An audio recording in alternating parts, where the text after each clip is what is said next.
Welcome back to the Michael Cohen Show on our continued journey to 250,000 subscribers. Now, we're only about 8,000 shy, thanks to you. So hit subscribe, watch, but most importantly, share with your friends because there's a lot going on. So let me just give you some breaking news. Literally, just moments ago, initially during the tally for Speaker of the House, MAGA Mike Johnson didn't get the numbers he needed.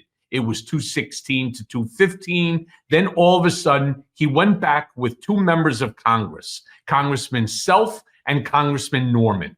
And they must have put the squeeze on him. This is what we want for our states. We don't care. You've been giving us some hard time, whatever it might be. And ultimately, literally seconds ago, they expressed a change. They went ahead, they went up to the floor, and they changed their vote, making it 218 for Johnson, 215 for Hakeem Jeffries, and only one person, Congressman Massey, that, as he said, he'd rather have his fucking fingernails pulled out than to vote for Mike Johnson.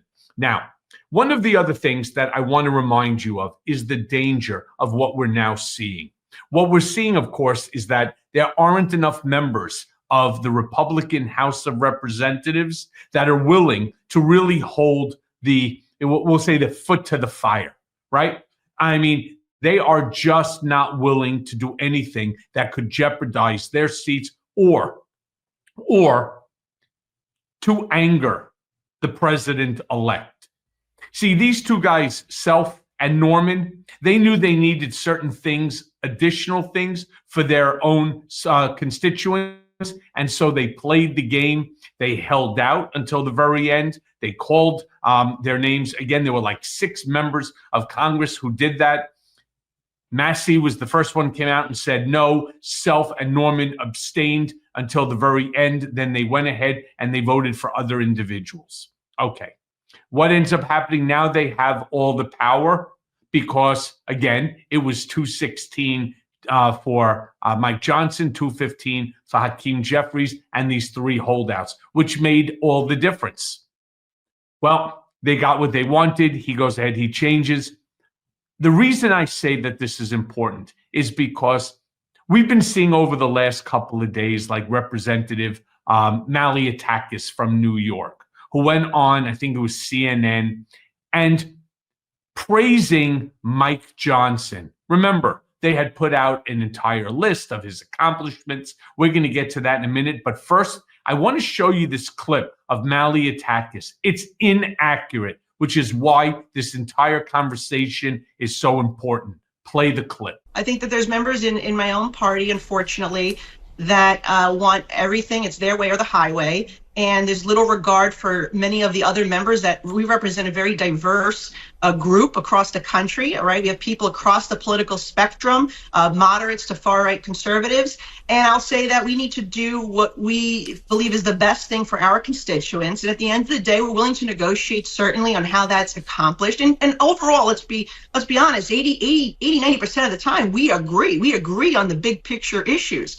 Needing to secure the border, needing to ramp up domestic energy production, needing to get the economy back on track, extending President Trump's tax cuts. We agree on all that. The question is in the details. How do we get the consensus to pass these pieces of legislation forward? And that requires negotiation. And like I said, not just within our conference, but eventually with the Democrats too, because you need those votes in the Senate. Okay, completely inaccurate. 80% of the big picture items, Republicans and Democrats do not agree, like Trump's tax cuts, which only benefit the uber wealthy. On top of that, the comments that she made are completely inaccurate. They're just inaccurate. Let me show you what I'm talking about. As an example, she talks about how we need to increase crude oil in our production. Right now, the United States is producing more crude oil than ever before. In fact, we're producing so much crude oil that we're actually exporting more than we have ever done before. Let me show you this chart, which came out from the government. In 2013, look at the thing. Blue represents the United States, light brown, Russia, dark brown, Saudi Arabia. We were trailing both Russia and Saudi in 2013, 2014, 2015, 2016, 2017 when Trump took the presidency, and basically about even across the board in 2018. It was 2019 that we started to pull ahead, slightly above 12 million barrels per day, somewhere around 11 million in 2020. All right, remember, 2020 is where Biden ended up taking office. But look at 20 and then 2021, look at 2022. All right, look at what's going on here. We are increasing our barrels per day of production more so than Russia and Saudi Arabia. But 2023, last year, was really the big jump, where it was a larger number than ever at least in the last 10, 15 years, and much more than both Russia and Saudi Arabia. All right. Then goes on, she starts talking about unemployment, that we all agree that we have to increase employment in this country and so on. Right now in the United States, unemployment is at a historic low. Let me show you reporting on that. U.S. weekly jobless claims hit 8-month low as labor market remains resilient. We have like a 2.5% unemployment rate here in the United States. On top of that, we got to get our economy going and so on. Our stock market, as an example, our stock market soars more than 20% for second year in a row. Investor excitement over AI helps big tech once again drive gains in blue chip S&P 500.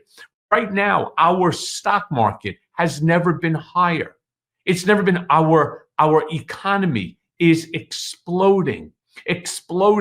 Real wages, something that is a major indicator. Americans' wages are higher than they have ever been, and employment is near its all-time high. After adjusting for inflation, wages are higher than at any point in U.S. history. You hear what I just said? Wages are higher than at any point in U.S. history. And after adjusting for age and sex, the percentage of the population that is employed is around its peak in U.S. history. So what Malliotakis is saying is just completely inaccurate. But then again, when she starts talking about our economy, all right, these are all Trump talking points from the campaign. Let's move past campaign and let's now talk and focus on reality.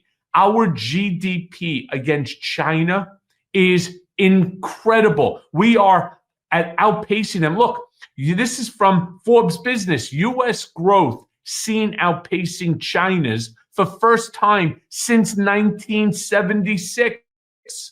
Bloomberg Economics sees China slowing to 2% on COVID curbs. Such a growth rate would be weakest since Cultural Revolution. I mean, this is coming right out of Bloomberg, not Forbes. My apology. It was Bloomberg. Our GDP is 2.5 times that of China. We are outpacing them for the first time since 1976, not under the former Trump administration, but now under the Biden administration. There are many factors that go into it, which I'm not going to get into. But the point I'm trying to make is we now have to take all of this information and smash it into a little ball, knowing once again, all right, that we have MAGA Mike Johnson as Speaker of the House. Now, we always expected that it was going to be. First of all, you need a Speaker of the House in order to do what? In order to certify the electoral votes so that Trump could be inaugurated, right? You remember January 6th, what was going on there? We need a Speaker of the House. What was the likelihood Hakeem Jeffries would be that individual? Very unlikely. Possible. I can't recall in history it's ever happened. Possible. He got very close. Don't forget, he had 215 votes. Had those three swung for him, he would have been the victor. Well, didn't happen. The question becomes, will MAGA Mike Johnson allow for Democratic bills to make it to the floor? Or is he going to be completely controlled by Trump, as we have seen over the course of the last few months. And that's the danger that you and I and all of us, we all must keep our eyes open to, because if they don't allow Democrats to put certain bills on the floor, I can assure you every single act will be met with resistance by the other side. We will accomplish nothing. The country will become stagnant, and that doesn't help, again, doesn't help our crude oil, our unemployment, our stock market, our real wages, our GDP. It doesn't help the country to move forward. And as always, thanks for listening. Hey, everyone. First of all, thanks for watching. I mean, we're going to be posting daily episodes with reactions and talking about politics. We'll be talking about everything, in fact. So please like and subscribe. Join us on this journey.